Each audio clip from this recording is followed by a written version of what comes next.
Hello, I'm Sean Nelson. This is my first video and I want to show you how I fixed the stripped out threads in my panel board cover. The reason I made this video is I searched all over YouTube. I could not find anything that would work for me. So I came up with my own method. It worked great, so I just want to share it. But before I begin, I want to talk about the panel screws. What you don't want to use is a screw like this as a sharp point, because you could puncture a wire, but funny enough, this is what I actually was using, but before so the way I'm actually going to fix this is with JB Weld. Now, there's a trick to this. Okay, so here's the secret. Teflon thread tape. I'll show you. Okay, so if you're threading a pipe, you want to wrap it a certain direction. Does not matter in this application, but if you wanted to wrap it the correct way, you'd wrap it backwards, because what we're going to be doing is we're going to be unscrewing it after the JB Weld is set. So any way you'd wrap it for plumbing, do it opposite, so when you unscrew it, but it doesn't matter. This is going to be so weak compared to the JB Weld, it doesn't matter. Okay, so you put the thread on the fastener. Okay, you don't need that many wraps, because if you get too many wraps on there, it's not going to really make a good mold. But anyway, just put just a little bit on there just to go around it. Okay, now what you want to do, when you take your fingernail and put it right against the thread and basically push the Teflon tape into the thread with your fingernail all the way around. I'll show you what it looks like at the end. Okay, so this is my panel, and like I said before or not, there's got a lot of problems in this panel. So anyway, if you want to stick around to the very end, I might go over some stuff that I've identified as an issue. Okay, so this hole was completely stripped out, and at the end I can get into the reasons why, but for now it's not important. So what I did was, after I put the thread Teflon tape around the fastener, I pushed it all the way into the hole, and it had the Teflon tape around it. All right, then I put the JB Weld on the back side, you know, around the Teflon tape, and I made sure I got a lot of overlap on the inside of the panel itself. So then I put the panel on it through, you know, the top holes and the bottom holes. I guess the threads were okay to hold the panel, so the panel is just on there. And after the JB Weld dried, I basically just was able to unscrew it right out of the hole. And the Teflon tape kept the JB Weld from sticking to the threads, and that's pretty much it in a nutshell.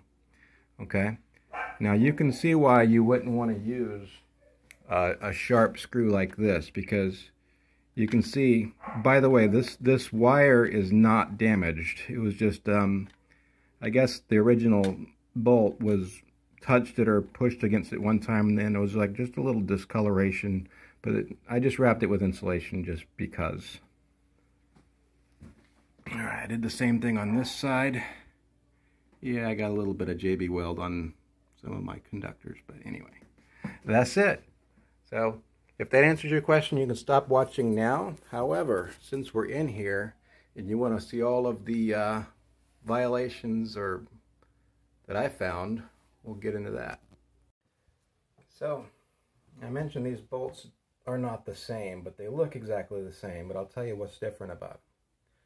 Okay, the original bolt, single helix thread.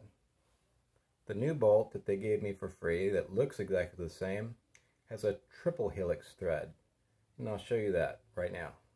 This is my original panel screw, and I didn't have enough of them. I was actually missing a few. I need 6 total, so I went down to the electric supplier, and I used the proper lingo and pretended like I was an electrician and knew what I was talking about. And they said, you know, we don't have The screws come with the new panels, so we don't sell them, but we happen to have a few in the back, and they just gave me some.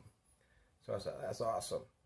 So bringing them home, these screws, like bolts, fasteners, whatever you want to call them, they look exactly the same, but they're not. They have the same diameter head, the same length. They have the same end right here, but they are different. And I'll get to that in a little bit. Okay, so I've wrapped the Teflon tape around the bolt. And if you like, if you're worried about it, you can put a little, some kind of tape around the head, because if you don't want any JB Weld touching, I don't think it's an issue. But what I was telling you about the triple helix, if I take my fingernail and I push it against the thread, right, and I slowly turn the screw, I'm doing this because I want the JB Weld to be able to flow all the way into the thread, because the bolt is actually a mold that you're going to be using. And when I went around with my fingernail, I don't know if you can see this, focus, but the threads, it's like every third thread, you can see where my fingernail pushed it. Try to light. I don't know if you can see that or not. Every third thread. So I had to basically run my fingernail around there 3 times. That's why I figured out, oh, it's a triple helix. Where my original was only a single helix, where I just ran my fingernail through it. And yes, bottom line, I'm going off on a tangent. If you make a thread with a different style bolt, then you can only use that different style bolt in the hole that you created the thread. So JB Weld, best thing I found to mix it in is these little tea lights. They like come in a pack of like 100 for like $5, so it's really super cheap. So I just get these tea lights, you pop out the paraffin, and there's your perfect bowl. Then you mix up your 2 parts of the JB Weld, and you can just stir it. I used a Q-tip where I basically pulled all the cotton off one end, and I can stir it. Now once you make this paste, and you basically coat it on the back side of the screw with the Teflon tape, don't throw this away, because throughout the day you can come back and test this, because when this gets hard, then that's hard over there too. So what I did was, as soon as it got to the point where it's pretty much rock hard, except I can push my fingernail into it and still make a mark, so it's like really hard but not so hard I can't make a mark with my fingernail, I went into the screws in the panel board and I just unscrewed them, made sure that there's nothing stuck to the screw. Then I screwed them back in without any kind of torque at all. Just screwed it in so the thread still made contact. And then 24 hours later, it was perfect. Perfect threads. Okay, so why did I have this problem to begin with? Well, it's an old house. It was built in '79. And you can tell there's been a lot of work to the sheetrock around this panel. If you can see that, but the sheetrock, somebody had like, you probably can't see this on the video, but somebody had like taken off the sheetrock here, I guess, to feed some wires in, and they patched it, and they made the drywall too thick with, the mud or whatever you want to call it. See right here, the panel is pretty much, only except in a few spots, the panel is basically countersunk behind this built-up sheetrock, but they built it up so thick, especially right there. But anyway, these two, so basically the threads weren't catching, is what I'm trying to say.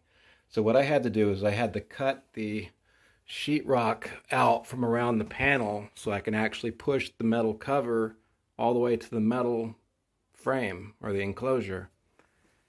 And that was the first step I did before I had to repair the threads.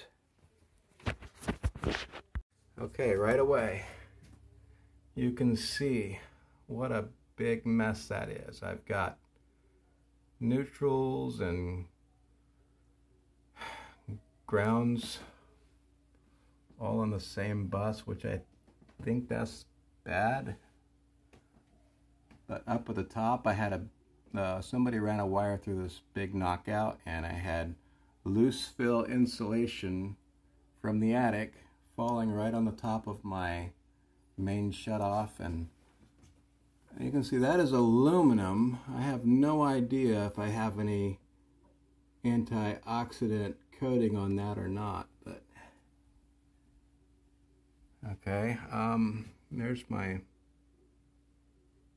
main bonding jumper. I'm not sure if that's an acceptable connection to the board. I'm guessing it's not, because I don't know, it doesn't look like that screws well holding it down.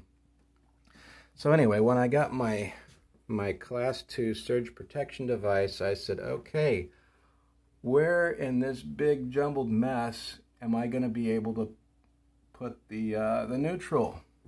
And you can see there's many points on this bus where you have multiple wires underneath the same screw. I had nowhere to put it, so yeah, I just put it on the same point that this GFCI was connected to. Yeah, that's what I did. So anyway, that's that. Well, I'd like to thank everybody for watching. If you made it this far, I appreciate it. Anyway,